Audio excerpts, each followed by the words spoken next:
আসসালামু আলাইকুম। আজকে কিন্তু আলু ভাজি করব। দেন এখানে আমি শুকনো মরিচ দিয়ে আজকে আলু ভাজি করব। তো তেলটা গরম হয়ে গেলে আমি পেঁয়াজ আর শুকনো মরিচ দিয়ে দিব। তো আলু ভাজি রাতের ডিনারের জন্য করছি, মানে আজকে আলু ভাজি দিয়েই খাবো। সো দেখা যাক। তো দেখতে পাচ্ছেন অলরেডি আমার তেলটা গরম হয়ে গেছে।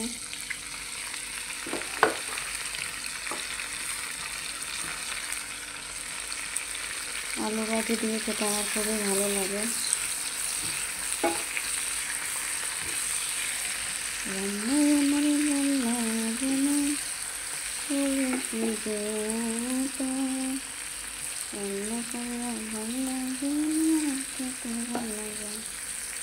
রান্না ভালো লাগে না, কিন্তু খেতে ভালো লাগে। খেতে কতক্ষণ। তো দেখুন কীভাবে নেড়ে ছেড়ে আমি রান্নাটা করে নিতেছি। রান্না করা খুবই কষ্ট নয়, আবার কষ্ট। তেল দিয়ে দিলেই হয়ে যায় রান্না।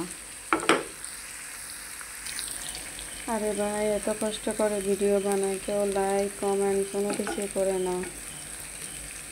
সবাই ভিডিওটা শেয়ার করবেন, অবশ্যই লাইক কমেন্ট করতে ভুলবেন না। নতুন চ্যানেল অবশ্যই সাবস্ক্রাইব করে পাশে থাকবেন। আর আমার মতো করে আলু ভাজি খেতে করেন অবশ্যই জানাবেন। তো দেখতে পাচ্ছেন এখন দিয়ে দিব আমার আলু, কেটে রাখছি আলুগুলো। মচ করে আলু ভাজি করে নিতেছি।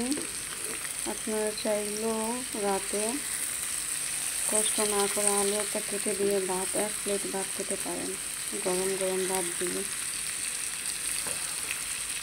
তো আপনাদের কাছে কেমন লাগতেছে অবশ্যই কমেন্ট করে জানাবেন।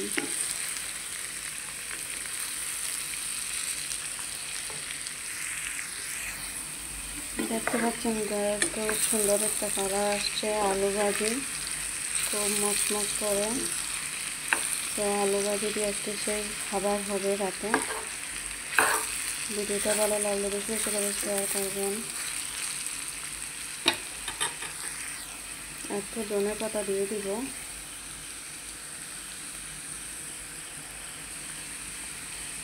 সব কিছু শেয়ার করবেন।